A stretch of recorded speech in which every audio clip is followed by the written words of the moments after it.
Hello दोस्तों, नमस्कार। मैं भी एक आप सभी का बहुत बहुत स्वागत करता हूं एक और नए क्लास में।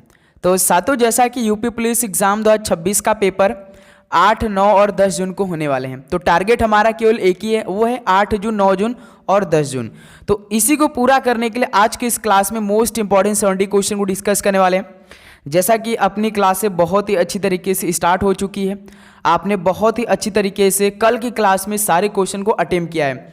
तो साथियों, आज की इस क्लास में भी आप पूरे 70 सवालों को अटेम्प्ट करेंगे और आज के इस क्लास में केवल 35 सवाल आप खुद से ठीक करेंगे। आप जानते हैं कि आपके पेपर में माइनस मार्किंग नहीं होने वाला था, आप पूरे 70 सवाल को अटेम्प्ट करेंगे।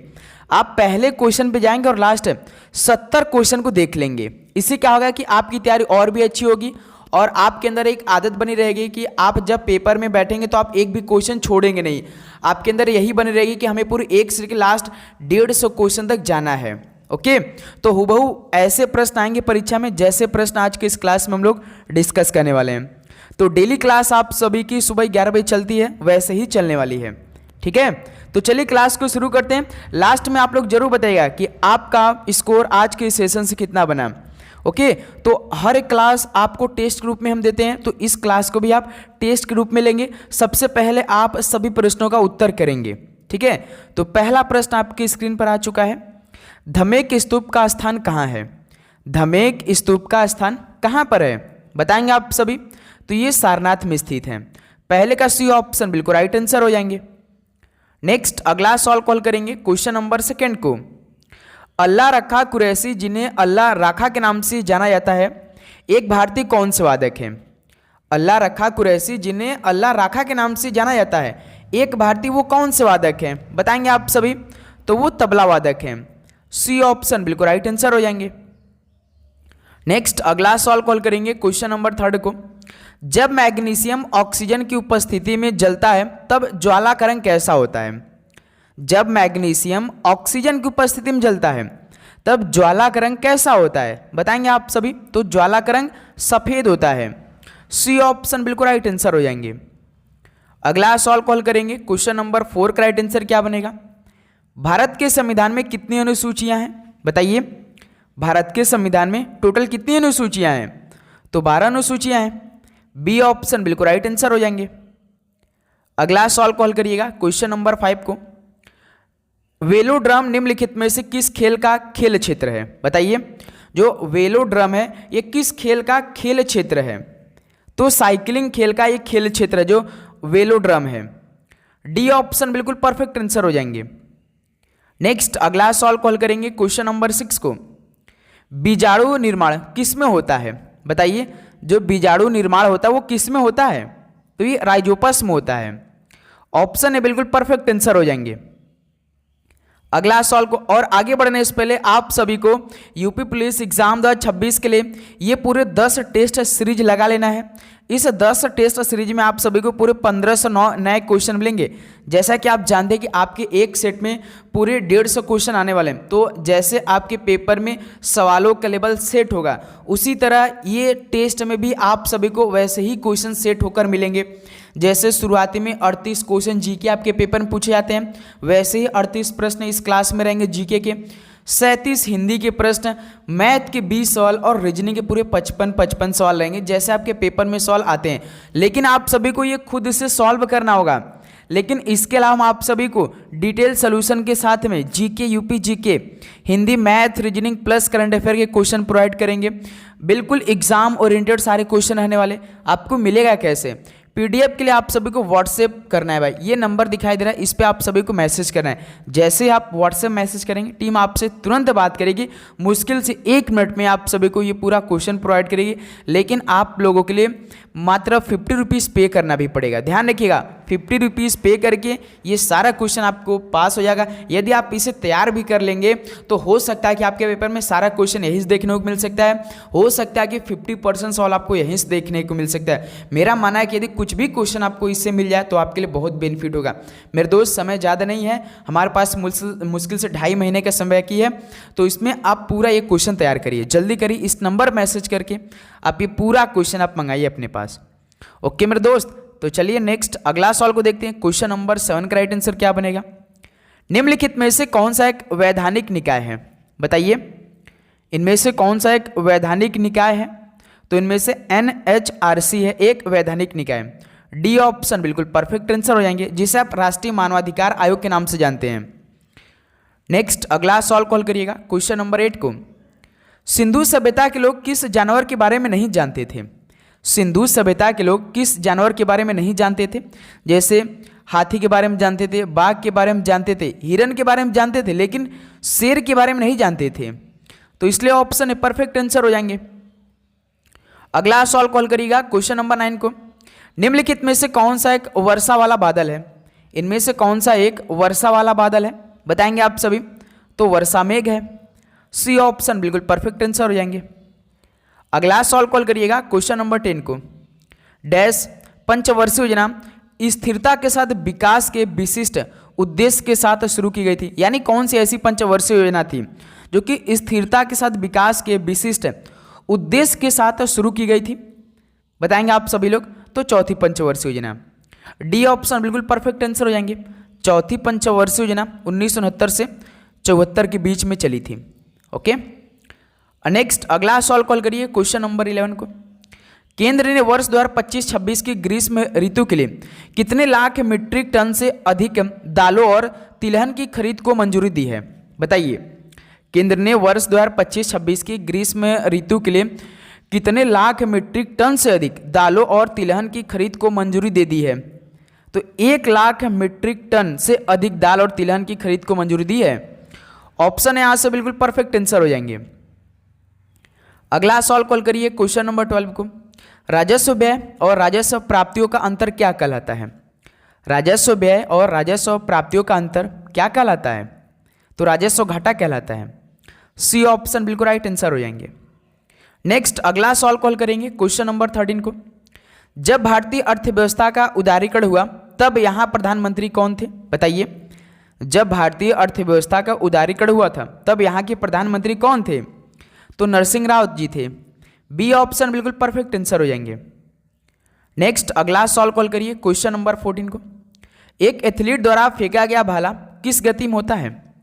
एक एथलीट द्वारा फेंका गया भाला किस गति में होता है? बताइए। तो वक्र रेखीय गति में होता है। डी ऑप्शन बिल्कुल परफेक्ट आंसर हो जाएंगे। नेक्स्ट अगला सवाल कॉल करिए क्वेश्चन नंबर 15 को। उत्तर प्रदेश में देवबंद आंदोलन किस वर्ष शुरू हुआ था? तो बताएंगे आप सभी उत्तर प्रदेश में देवबंद आंदोलन किस वर्ष में शुरू हुआ था? तो 1866 ईस्वी में शुरू हुआ था। डी ऑप्शन बिल्कुल राइट आंसर हो जाएंगे।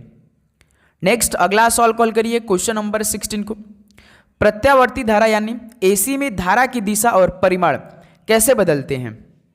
बताइए जो अल्टरनेटिव करंट होता है इसमें धारा की दिशा और परिमाण कैसे बदलते हैं? तो आवर्ती रूप से बदलते हैं। बी ऑप्शन बिल्कुल परफेक्ट आंसर हो जाएंगे। अगला सवाल कॉल करेंगे क्वेश्चन नंबर 17 को। मानकीकृत पैमाने के साथ आधुनिक पारा थर्मामीटर का आविष्कार किसने किया था? मानकीकृत पैमाने के साथ आधुनिक पारा थर्मामीटर का आविष्कार किसने किया था? डेनियल गैब्रियल फॉरेनहाइट ने किया था। डी ऑप्शन बिल्कुल राइट आंसर हो जाएंगे। अगला सवाल कॉल करिए क्वेश्चन नंबर 18 को। संविधान सभा की मौलिक अधिकार उप समिति का नेतृत्व किसने किया था? संविधान सभा की मौलिक अधिकार उप समिति का नेतृत्व किसने किया था? जेबी कृपलानी ने किया था। ध्यान रखिएगा सी ऑप्शन बिल्कुल राइट आंसर हो जाएंगे। यदि आप चैनल पे नए हैं तो चैनल को सब्सक्राइब करने के बाद नोटिफिकेशन को भी ऑन कर लेंगे मेरे दोस्त। ओके, क्योंकि ये क्लास आपके पूरे एग्जाम तक चलने वाली है। निम्नलिखित लेखकों में से किसने टू स्टेट्स नामक उपन्यास लिखा है? बताइए टू स्टेट्स नामक उपन्यास के लेखक इनमें से कौन है? तो चेतन भगत जी हैं। बी ऑप्शन बिल्कुल राइट आंसर हो जाएंगे।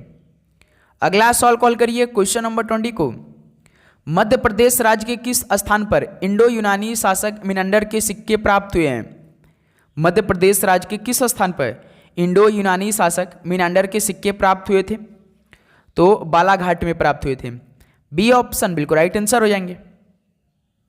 अगला सवाल कॉल करिए क्वेश्चन नंबर 21 को। अ पैसेज टू इंडिया उपन्यास के लेखक कौन है? अ पैसेज टू इंडिया उपन्यास के लेखक इनमें से कौन है? तो E.M. फोस्टर हैं। बी ऑप्शन बिल्कुल परफेक्ट आंसर हो जाएंगे। अगला सवाल कॉल करिएगा क्वेश्चन नंबर 22 को। ध्यान रखिएगा, आप सभी को सभी प्रश्नों का उत्तर खुद से करना है, चाहे आपको उस प्रश्न का उत्तर आए या ना आए। इससे क्या होगा कि आपकी तैयारी खुद आपको मालूम चलेगी मेरे दोस्त, और अपना स्कोर आप लोग गिनती करते चलिएगा, काउंट करते चलिएगा। ओके, लास्ट में स्कोर आप सभी से पूछेंगे। केलुचरण महापात्र निम्नलिखित में से किस नृत्य में एक प्रख्यात नर्तक है? केलुचरण महापात्र किस नृत्य में एक प्रख्यात नर्तक है? बताएंगे आप सभी, तो उड़ीसी में। बी ऑप्शन बिल्कुल राइट आंसर हो जाएंगे। अगला सवाल कॉल करिएगा, क्वेश्चन नंबर 23 को। उत्तर प्रदेश को पहले किस नाम से जाना जाता था? उत्तर प्रदेश को पहले किस नाम से जानते थे आप लोग? तो संयुक्त प्रांत के नाम से। ऑप्शन बिल्कुल राइट आंसर हो जाएंगे। अगला सवाल कॉल करिए, क्वेश्चन नंबर 24 को। वायुमंडल में आर्द्रता को मापने के लिए किस यंत्र का उपयोग किया जाता है? साथियों, वायुमंडल में आर्द्रता को मापने के लिए किस यंत्र का उपयोग किया जाता है? बताइए। तो हाइग्रोमीटर का उपयोग किया जाता है। ऑप्शन बिल्कुल राइट आंसर हो जाएंगे। नेक्स्ट अगला सवाल कॉल करिए, क्वेश्चन नंबर 25 को। किसने शब्द विटामिन गढ़ा था? यानी विटामिन शब्द को किसने गढ़ा था, यानी आविष्कार किसने किया था? कैसिमिर फंक ने गढ़ा था। डी ऑप्शन बिल्कुल राइट आंसर हो जाएंगे। नेक्स्ट अगला सवाल कॉल करेंगे, क्वेश्चन नंबर 26 को। लौह अयस्क के प्रगलन के लिए निम्नलिखित में से किस ऊर्जा स्रोत का उपयोग किया जाता है? लौह अयस्क के प्रगलन के लिए किस ऊर्जा स्रोत का उपयोग किया जाता है? तो कोयला का उपयोग किया जाता है। ऑप्शन बी बिल्कुल राइट आंसर हो जाएंगे। नेक्स्ट अगला सवाल कॉल करिए, क्वेश्चन नंबर 27 को। निम्नलिखित में से कौन सा लोक संगीत का एक रूप है? लोक संगीत का एक रूप इनमें से कौन सा है? नौरिया गीत है। ठीक है, सी ऑप्शन बिल्कुल राइट आंसर हो जाएंगे। अगला सवाल कॉल करिए, क्वेश्चन नंबर 28 को। पहला भारतीय उपग्रह कौन सा था? दोस्त मेरे, जो पहला भारतीय उपग्रह था वो कौन सा है? तो आर्यभट्ट है। सी ऑप्शन बिल्कुल राइट आंसर हो जाएंगे। नेक्स्ट अगला सवाल कॉल करेंगे आप लोग, क्वेश्चन नंबर 29 को। निम्नलिखित में से कौन सा सिख गुरु मुगल सम्राट बाबर का समकालीन था? इनमें से कौन सा सिख गुरु मुगल सम्राट बाबर का समकालीन था? तो गुरु नानक देव जी थे। ऑप्शन यहां से बिल्कुल परफेक्ट आंसर हो जाएंगे। अगला सवाल कॉल करिए, क्वेश्चन नंबर 30 को। बाला बोधनी नामक स्त्री शिक्षा संबंधी पत्रिका के संपादक कौन थे? बाला बोधनी नामक स्त्री शिक्षा संबंधी पत्रिका है, इसके संपादक कौन थे? तो भारतेंदु हरिश्चंद्र जी थे। बी ऑप्शन बिल्कुल परफेक्ट आंसर हो जाएंगे। नेक्स्ट अगला सवाल कॉल करिए, क्वेश्चन नंबर 31 को। निम्न में से कौन सा गर्म समुद्री धाराओं का एक प्रकार है? कौन सा गर्म समुद्री धाराओं का एक प्रकार इनमें से? तो गल्फ स्ट्रीम है। ऑप्शन परफेक्ट आंसर हो जाएंगे। तो साथियों चलिए एक आपसे सवाल हम पूछते हैं, जो गल्फ स्ट्रीम है ये किस महासागर में बहता है? चलिए ये सवाल आप सभी को बताना है, मोस्ट इंपॉर्टेंट सवाल है, ये सवाल आपके पेपर में आ चुका है। पूछेगा कि गल्फ स्ट्रीम किस महासागर से उत्पन्न होता है या बहता है, कमेंट सेक्शन बताइए आप लोग। एक ये गर्म धाराओं का ये भाई स्ट्रीम है, ध्यान रखिएगा। ओके, नेक्स्ट अगला सवाल कॉल करिए, क्वेश्चन नंबर 32 को। निम्नलिखित में से किस कृति की रचना कबीर ने की थी?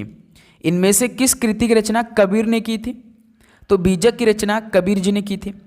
बी ऑप्शन बिल्कुल परफेक्ट आंसर हो जाएंगे। नेक्स्ट अगला सवाल कॉल करिए, क्वेश्चन नंबर 33 को। मृदा नमी तनाव किसके द्वारा मापा जाता है? मृदा नमी तनाव किसके द्वारा मापा जाता है? तो ये टेंसियोमीटर द्वारा मापा जाता है। सी ऑप्शन बिल्कुल राइट आंसर हो जाएंगे। अगला सवाल कॉल करिए, क्वेश्चन नंबर 34 को। महर्षि गौतम किस भारतीय दर्शन से जुड़े हुए हैं? महर्षि गौतम किस भारतीय दर्शन शास्त्र से जुड़े हुए हैं? तो ये न्याय से जुड़े हुए हैं। सी ऑप्शन बिल्कुल परफेक्ट आंसर हो, यानी न्याय दर्शन से जुड़े हुए हैं महर्षि गौतम। ओके, अगला सवाल कॉल करिए, क्वेश्चन नंबर 35। चीनी उद्योग किसका एक उदाहरण है? बताइए, चीनी उद्योग किसका एक उदाहरण है? भाई चीनी किस में आता है? कृषि संबंधित है, तो कृषि आधारित उद्योग का एक एग्जाम्पल है। सी ऑप्शन राइट आंसर हो जाएंगे। 50% सवाल कंप्लीट हो गया। आप लोग अपना स्कोर गिनती करते चले गए साथ में मेरे दोस्त। ओके, आज के इस क्लास में केवल 50% आप सभी को सवाल सही करना है खुद से। ओके, क्वेश्चन नंबर 36 देखिए। अफीम युद्ध दो देशों के बीच लड़ा गया था, उन देशों में से एक चीन था, दूसरा देश कौन सा था? बताइए, अफीम युद्ध जो था वो दो देशों के बीच लड़ा गया था, उन देशों में से एक चीन था, दूसरा देश कौन सा था? तो ब्रिटेन देश था। ऑप्शन है बिल्कुल राइट आंसर हो जाएंगे। ओके, अगला सवाल कॉल करिए, क्वेश्चन नंबर 37 को। निम्नलिखित में से कौन मानव शरीर में एक अंतःस्रावी ग्रंथि है? साथियों, मानव शरीर में एक अंतःस्रावी ग्रंथि में से कौन है? तो पीयूष ग्रंथि है। सी ऑप्शन राइट आंसर हो जाएंगे। अगला सवाल कॉल करिए क्वेश्चन नंबर 38 को। महाराजा जय सिंह द्वितीय ने कितने शहर में जंतर मंतर का निर्माण किया? महाराजा जय सिंह ने द्वितीय ने कितने शहर में जंतर मंतर का निर्माण करवाया था? तो पूरे 5 शहर में। ऑप्शन है बिल्कुल राइट आंसर हो जाएंगे। अगला सवाल कॉल करिएगा क्वेश्चन नंबर 39 को। भारत में साइबर अपराध किस में परिगणित है? बताइए, यानी किस विषय में ये परिगणित है? भारत में जो साइबर अपराध है तो अवशिष्ट विषय में परिगणित है। डी ऑप्शन बिल्कुल परफेक्ट आंसर हो जाएंगे। नेक्स्ट अगला सवाल कॉल करिए क्वेश्चन नंबर 40 को। भारत का सुदूर उत्तरी बिंदु कौन सा है? भारत का जो सुदूर उत्तरी बिंदु है वो कौन सा है? तो इंदिरा कॉल है। बी ऑप्शन बिल्कुल परफेक्ट आंसर हो जाएंगे। ओके, अगला सवाल कॉल करेंगे क्वेश्चन नंबर 41 को। थुलाल किस राज्य से संबंधित एक एकल व्यंग्यात्मक नृत्य है? बताइए, थुलाल किस राज्य से संबंधित एक एकल व्यंग्यात्मक नृत्य है? तो ये केरल राज्य से संबंधित है थुलाल नृत्य। सी ऑप्शन राइट आंसर हो जाएंगे। Okay, next question number 42 call करिए। 3 वार्षिक योजनाओं यानी 3 एनुअल प्लान्स की अवधि क्या थी? बताइए, 3 वार्षिक जो योजनाओं थी इसकी अवधि क्या थी? हल करेंगे आप लोग। तो 1966 से लेकर 1969 तक के बीच था। तो बी ऑप्शन परफेक्ट आंसर हो जाएंगे। नेक्स्ट अगला सवाल कॉल करिए क्वेश्चन नंबर 43 को। शुक्रेश्वर मंदिर भारत में किस राज्य में स्थित है? शुक्रेश्वर मंदिर भारत में किस राज्य में स्थित है? तो ये असम राज्य में स्थित है। ऑप्शन यहां से बिल्कुल परफेक्ट आंसर हो जाएंगे। अगला सवाल कॉल करिए क्वेश्चन नंबर 44। प्रिज्म के अंतिम 2 कोनों पर कौन से 2 रंग बनते हैं? बताइएंगे, प्रिज्म के अंतिम 2 कोनों पर कौन से 2 रंग बनते हैं? विबग्योर जैसे बनते हैं, violet, indigo, blue, green, yellow, orange, red बनते हैं ना। लेकिन आप सभी के प्रिज्म के अंतिम 2 कोनों पर कौन से 2 रंग बनते हैं वो बताना है। तो एक तो देखिए बैगनी बनता, एक रेड बनता है यानी लाल। डी ऑप्शन परफेक्ट आंसर हो जाएंगे। अगला सवाल कॉल करिए क्वेश्चन नंबर 45। निम्नलिखित में से किस नृत्य का मूल उत्तर प्रदेश है जो शास्त्रीय नृत्य की 9 शैलियों का हिस्सा है? किस नृत्य का मूल उत्तर प्रदेश है जो शास्त्रीय नृत्य की 9 शैलियों का हिस्सा है? तो कथक है। सी ऑप्शन परफेक्ट आंसर हो जाएंगे। सत्रिया असम का है, कथकली केरल का, मोहिनीअट्टम केरल का है। बचा कौन सा? कथक। तो ये उत्तर प्रदेश से संबंधित है। क्वेश्चन नंबर 46 कॉल करिए। लोधी राजवंश का अंतिम सुल्तान कौन था? लोधी राजवंश का जो अंतिम सुल्तान था उसका नाम क्या था? इब्राहिम लोधी था। सी ऑप्शन बिल्कुल राइट आंसर हो जाएंगे। नेक्स्ट अगला सवाल कॉल करिए क्वेश्चन नंबर 47 को। प्रकाश संश्लेषण में प्रकाश अभिक्रिया के दौरान क्या बनते हैं? प्रकाश संश्लेषण में प्रकाश अभिक्रिया के दौरान क्या क्या बनते हैं? एक एटीपी बनते हैं, एक हाइड्रोजन दाता और एक O2 बनते हैं। सी ऑप्शन इस सवाल का परफेक्ट आंसर हो जाएंगे। ओके, नेक्स्ट अगला सवाल कॉल करिए क्वेश्चन नंबर 48 को। पोषण आहार विज्ञान के जनक कौन है? बताइए, आहार विज्ञान के जनक कौन है यानी पोषण विज्ञान के जनक कौन है? तो लाउइजर हैं। ऑप्शन यहाँ से परफेक्ट आंसर हो जाएंगे। दोस्त मेरे, आप सभी को ये नहीं सोचना है कि हमारा पेपर नहीं निकलेगा। आप देखे होंगे कि यूपीएसआई का पेपर जिस तरह से हुआ है, यदि आप प्रीवियस ईयर के हिसाब से सारे क्वेश्चन को तैयार कर लेते हैं तो मेरे दोस्त आप 150 क्वेश्चन में से 140 सवाल सही कर सकते हैं भाई। बिल्कुल नॉर्मल सवाल आपके पेपर में आएंगे। यूपी के पेपर में हाई लेवल के सवाल नहीं पूछते हैं या वो अपने से खुद से सवाल नहीं बनाते हैं मेरे दोस्त। जैसे आपका प्रीवियस ईयर में हमने पूरे 5 साल का पेपर कराया था, सेम वैसे ही सारे प्रश्न आएंगे। तो उसी तरह डेली क्लास में क्वेश्चन होंगे। आपको डेली क्लास करनी है। चैनल को आप सब्सक्राइब करने के बाद नोटिफिकेशन को ऑन करिए। ओके, निम्नलिखित में से कौन चिकनकारी कढ़ाई के लिए एक प्रसिद्ध स्थान है? चिकनकारी कढ़ाई के लिए एक प्रसिद्ध स्थान कौन सा है? तो लखनऊ शहर है मेरे दोस्त। बी ऑप्शन परफेक्ट आंसर हो जाएंगे। क्वेश्चन नंबर 50 कॉल करिए। उपयुक्त विलोम शब्द का चयन कीजिए। उद्यम का विलोम शब्द क्या होगा? उद्यम का मेरे दोस्त आलस्य। बी ऑप्शन बिल्कुल राइट आंसर हो जाएंगे। अगला सवाल कॉल करेंगे क्वेश्चन नंबर 51 को। उत्तर प्रदेश हिंदी संस्थान द्वारा प्रदान किया जाने वाला पुरस्कार कौन सा है? उत्तर प्रदेश हिंदी संस्थान द्वारा प्रदान किया जाने वाला पुरस्कार कौन सा है? तो भारत भारती सम्मान पुरस्कार है। बी ऑप्शन बिल्कुल राइट आंसर हो जाएंगे। अगला सवाल कॉल करिए क्वेश्चन नंबर 52। अव्ययी भाव समास का उदाहरण कौन सा है? अव्ययी भाव समास का उदाहरण इनमें से कौन सा है? तो पल पल। ऑप्शन ए यहां से बिल्कुल राइट आंसर हो जाएंगे। नेक्स्ट अगला सवाल कॉल करिए, क्वेश्चन नंबर 53। जिनकी ध्वनि केवल मुख से निकलती है वे कौन से स्वर होते हैं? जिनकी ध्वनि केवल मुख से निकलती है तो वे निर्नुनासिक स्वर कहलाते हैं। डी ऑप्शन बिल्कुल परफेक्ट आंसर हो जाएंगे। अगला सवाल कॉल करिए, क्वेश्चन नंबर 54। पति शब्द का अविभक्तिक बहुवचन क्या होगा? बताइए, पति शब्द का अविभक्तिक बहुवचन क्या होगा? तो केवल पति का पति हो जाएगा। सी ऑप्शन बिल्कुल राइट आंसर है। नेक्स्ट अगला सवाल कॉल करिए, क्वेश्चन नंबर 55 को। वचनामृत समस्त पद का विग्रह क्या होगा? वचनामृत समस्त पद का विग्रह क्या होगा? तो वचन रूपी अमृत हो जाएगा।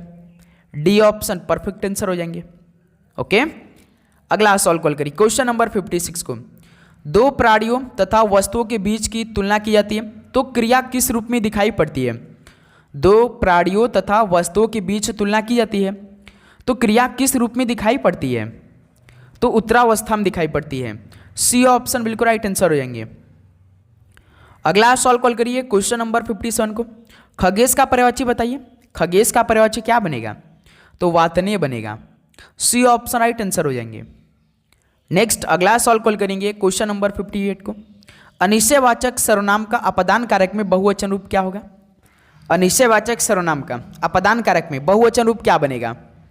तो किन्हीं से बनेगा। किससे बनेगा? किन्हीं से बनेगा। सी ऑप्शन राइट आंसर है।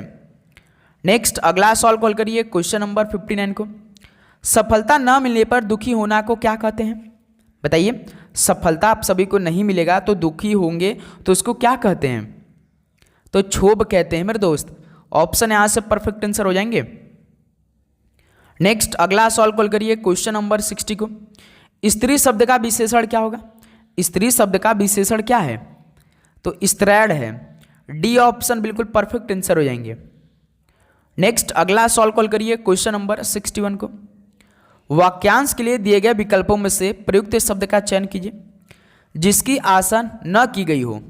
जिसकी आशा न की गई हो, इसके लिए एक शब्द बताइए क्या बनेगा? अप्रत्याशित बनेगा। बी ऑप्शन यहां से परफेक्ट आंसर हो जाएंगे। नेक्स्ट अगला सवाल कॉल करिए, क्वेश्चन नंबर 62। भारतेंदु हरिश्चंद्र ने महिलाओं के लिए पत्रिका का प्रकाशन किया था, उसका नाम क्या था? भारतेंदु हरिश्चंद्र ने महिलाओं के लिए पत्रिका का प्रकाशन किया था तो उसका नाम क्या था? बाला बोधिनी था। सी ऑप्शन राइट आंसर हो जाएंगे। अगला सवाल कॉल करिए, क्वेश्चन नंबर 63 को। निम्नलिखित में से पुल्लिंग शब्द छाटिए। पुल्लिंग शब्द बताइए कौन सा इनमें से? तो आहार एक पुल्लिंग शब्द, ध्यान रखिएगा। डी ऑप्शन परफेक्ट आंसर हो जाएंगे। भाई लास्ट में स्कोर पूछेंगे, 7 सवाल और है। क्वेश्चन नंबर 64 कॉल करिए। वह क्यों नहीं आया? इसलिए कि वह बीमार था। यहाँ की से क्या बोध होता है? वह क्यों नहीं आया? इसलिए कि वह बीमार था। यहाँ की से क्या बोध होता है? बताइए। तो कारण से बोध होता है। सी ऑप्शन बिल्कुल परफेक्ट आंसर हो जाएंगे, क्योंकि इसलिए इसका कारण था कि वह बीमार था, इसलिए वह नहीं आया। क्वेश्चन नंबर 65 कॉल करिए। लश्कर में ऊंट बदनाम का अर्थ क्या होगा? लश्कर में ऊंट बदनाम का अर्थ क्या बनेगा? दोष किसी का पर नाम किसी और का। डी ऑप्शन परफेक्ट आंसर हो जाएंगे। नेक्स्ट अगला सवाल कॉल करिएगा, क्वेश्चन नंबर 66 को। ले चला साथ में मैं तुझे कनक जो बिच्छुक लेकर स्वर्ण झनक, इसमें अलंकार बताइए। ले चला साथ मैं तुझे कनक जो बिच्छुक लेकर स्वर्ण झनक, इसमें अलंकार आप सभी को बताना है। तो इसमें उत्प्रेक्षा अलंकार है। बी ऑप्शन बिल्कुल परफेक्ट आंसर हो जाएंगे। अगला सवाल कॉल करिए, क्वेश्चन नंबर 67 को। यह मकान मेरे भाई का है, रेखांकित पद बताइए। यह मकान मेरे भाई का है, रेखांकित पद कौन सा इनमें से? तो संकेतवाचक सर्वनाम विशेषण है। बी ऑप्शन बिल्कुल परफेक्ट आंसर हो जाएंगे। अगला सवाल कॉल करेंगे आप लोग, क्वेश्चन नंबर 68 को। माता का आंचल के रचयिता कौन है? माता का आंचल के रचयिता इनमें से कौन है? बताइए। दो दोस्त मेरे शिव पूजन सहाय हैं। बी ऑप्शन परफेक्ट आंसर हो जाएंगे। नेक्स्ट अगला सवाल कॉल करेंगे, क्वेश्चन नंबर 69 को। निम्नलिखित में से शुद्ध वर्तनी वाले शब्द का चयन कीजिए। रचयिता, रचिता ऐसे लिखा जाता है। कृषि ऐसे लिखते हैं भाई। परिचित, ये ठीक है मेरे दोस्त। अतएव नहीं होता है, अतएव होता है। ठीक है, ऐसे लिखा जाता है। इसमें शुद्ध वर्तनी पूछा था तो परीक्षित बिल्कुल ठीक लिखा है, तो सी ऑप्शन राइट आंसर हो जाएंगे। चलिए दोस्त मेरे लास्ट सवाल कॉल करिए। 70 नंबर, पृथ्वी के तीन ओर पानी वाला स्थान को क्या बोलेंगे? पृथ्वी के तीन ओर पानी वाला स्थान को क्या बोलते हैं? द्वीप, प्रायद्वीप, महाद्वीप या इनमें से कोई नहीं? तो सर जी प्रायद्वीप बोलेंगे। बी ऑप्शन परफेक्ट आंसर हो जाएंगे। साथियों 70 सवाल कंप्लीट हो गया। बताइए कि आप सभी का इन 70 सवाल में से कितना स्कोर बना? ईमानदारी के साथ बताएंगे। तो उम्मीद करूंगा आपको हर एक सवाल का उत्तर आपको खुद से मालूम हुआ होगा। जो भी प्रश्न का उत्तर आपको नहीं आएगा उसे आप तैयार भी कर लिए होंगे इसी क्लास में। दोबारा क्लास देखने की आपको जरूरत नहीं पड़ेगी। ओके मेरे दोस्त, लगातार इसी तरह क्लास आएगी। आप चैनल को सब्सक्राइब करिए, नोटिफिकेशन को ऑन करिए। लगातार प्रैक्टिस होगी, अच्छी तरीके से होगी। ओके, तो चलिए मेरे दोस्त इस क्लास को यहीं पर समाप्त करते हैं। मिलते हैं एक और नए क्लास के साथ। आप सभी को जय हिंद, जय भारत। पढ़ाई करते रहिए। All the very best. धन्यवाद।